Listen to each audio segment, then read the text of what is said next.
안녕하세요. 금융 환경이 정말 빠르게 변하고 있잖아요. 뭐 중앙은행 디지털 화폐, CBDC나 비트코인 같은 말들 요즘 계속 들려오죠. 네, 맞습니다. 워낙 새로운 개념들이 많아서 좀 혼란스러울 수도 있고요. 그래서 오늘은 당신이 공유해 주신 여러 자료들, 뭐 한국은행 보고서나 정부 발표, 또 연구 논문 같은 걸 가지고 이 복잡한 디지털 금융 세계 핵심만 좀 파헤쳐 보려고 합니다. 네, 좋습니다. 이게 앞으로 우리 경제나 또 당신의 금융 생활에 어떤 영향을 줄지 같이 한번 살펴보면 좋겠네요. 자, 그럼 가장 기본적인 것부터 시작해 볼까요? CBDC. 이게 정확히 뭔가요?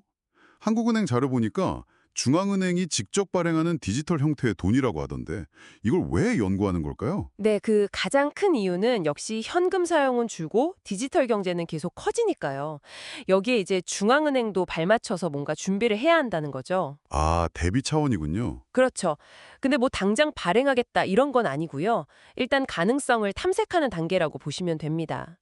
특히 CBDC는 크게 보면 두 가지로 나눌 수 있어요. 두 가지요? 네, 당신 같은 일반 이용자를 위한 소매용이 있고요. 은행 간 거래처럼 금융기관끼리 쓰는 기관용이 있습니다.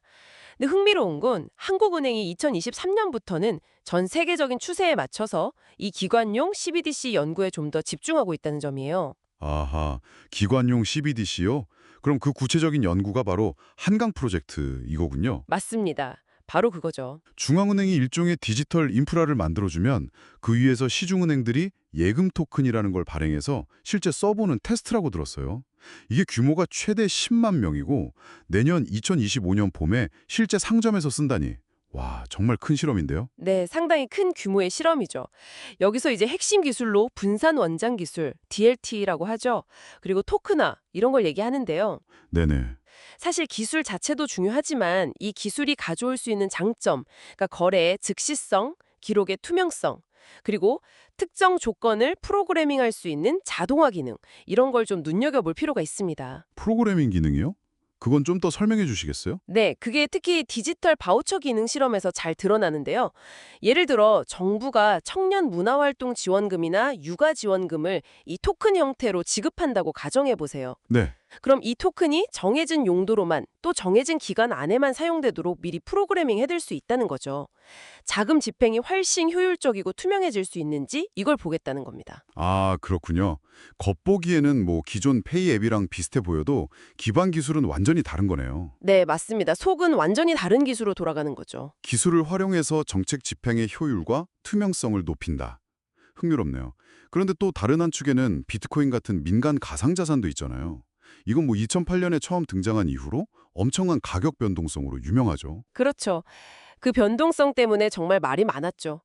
당신이 주신 자료 중에 서울사이버대 연구 논문이 있었는데 그걸 보면 더 확실히 알 수 있어요. 아, 그 논문이요? 네, 2010년부터 2018년까지 주간 데이터를 분석했더니 비트코인 가격 변동성이 금융채 금리 변동성보다 뭐 비교가 안 될 정도로 훨씬 컸습니다. 훨씬 컸군요. 그런데 정말 흥미로운 지점은요. 이 둘 사이에 뜻밖에도 음의 상관관계가 나타났다는 거예요. 수치로는 마이너스 0.319 정도 나왔더라고요. 금의 상관관계요? 그건 보통 안전자산인 채권이랑 위험자산인 비트코인이 반대로 움직였다는 뜻인가요? 네, 그런 경향을 보였다는 거죠. 이게 어쩌면 비트코인이 아주 제한적이지만 위험 관리, 그러니까 해지 수단으로서의 가능성을 보여주는 결과일 수도 있다. 뭐 이렇게 조심스럽게 해석해 볼 여지는 있습니다. 오, 위험자산이 때로는 안전자산과 반대로 움직인다니 흥미로운데요? 그럼 비트코인이 금융시장에 영향을 주기도 하나요? 그 연구에서 그레인저 인과관계 분석이라는 걸 했는데요. 결과를 보니까 비트코인 가격 변화가 금융채 금리 변화에 영향을 주는 방향은 통계적으로 의미가 있었어요. 아, 비트코인이 금융채 금리에 영향을 준다. 네. 그런데 반대로 금융채 금리 변화가 비트코인 가격에 영향을 주는 건 뚜렷하지 않았다고 합니다. 이걸 보면 비트코인이 금융시장에 분명 영향을 미치긴 하지만 아직은 전통 금융시장의 영향력이 비트코인에 미치는 건 좀 제한적일 수 있다. 뭐 이런 해석도 가능하겠죠. 그렇군요. 그래서 자료 중에 다른 연구를 보면 비트코인을 화폐라기보다는 변동성 큰 투자 자산으로 봐야 한다는 시각도 있고요. 이건 확실히 한국은행이 예금 토큰을 통해 추구하려는 가치 안정성과는 상당히 대조적인 모습이죠. 네, 확실히 그렇네요. 이렇게 변동성이 크고 또 새로운 형태의 자산이 등장하니까 이건 뭐 당연히 규제 이야기가 나올 수밖에 없겠네요. 한국에서도 관련 법이 만들어졌죠. 네, 맞습니다. 가상자산 이용자 보호 등에 관한 법률이라고 이게 제정됐어요. 핵심은 이용자 보호와 불공정 거래 방지인데요. 어떤 내용들이 있나요? 예를 들면 미공개 정보를 이용해서 거래하거나 시세를 조종하는 행위들, 이런 걸 엄격히 금지하고요.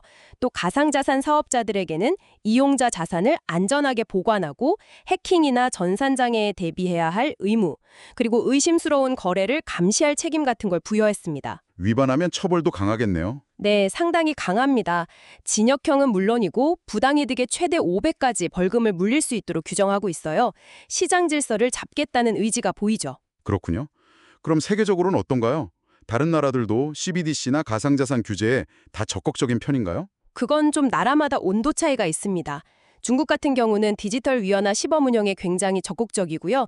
유럽연합도 디지털 유로 프로젝트를 진행 중이죠. 네. 반면에 미국이나 일본은 금융 안정성이나 프라이버시 문제 같은 걸 좀 더 신중하게 검토하면서 접근하는 모습이에요. 아, 접근 방식이 다르군요. 네.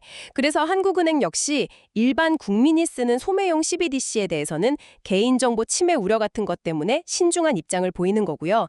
대신 은행 간 거래에 쓰이는 기관용 CBDC와 예금 토큰 실험에는 더 적극적으로 나서는 거죠. 이런 글로벌 맥락 속에서 이해할 수 있습니다. 와, 오늘 정말 많은 이야기를 나눴네요. 중앙은행이 주도하는 디지털 화폐 실험, 한강 프로젝트부터 시작해서 예측 불가능한 매력의 비트코인과 금융시장과의 관계, 그리고 이들을 둘러싼 국내외 규제 동향까지. 오, 복잡했는데 당신이 주신 자료들 덕분에 퍼즐 조각들이 좀 맞춰지는 느낌입니다. 네, 결국 핵심은 그거 같아요.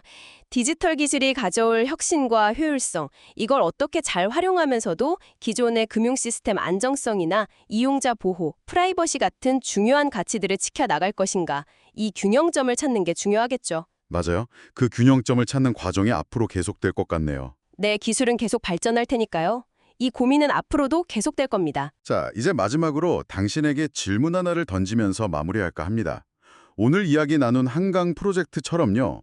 만약 중앙은행이 제공한 디지털 인프라 위에서 민간은행들이 예금 토큰을 발행해서 이게 널리 쓰이는 미래가 온다고 상상해 보세요. 네, 상상해보면 흥미롭죠. 그렇다면 우리가 지금까지 알던 공적인 돈, 즉 중앙은행 화폐와 사적인 돈, 은행 예금의 경계는 과연 어떻게 달라질까요? 그리고 이것은 중앙은행과 시중은행의 역할에 대해서 또 어떤 근본적인 질문을 우리에게 던지게 될까요? 한번 생각해 보시면 좋겠습니다.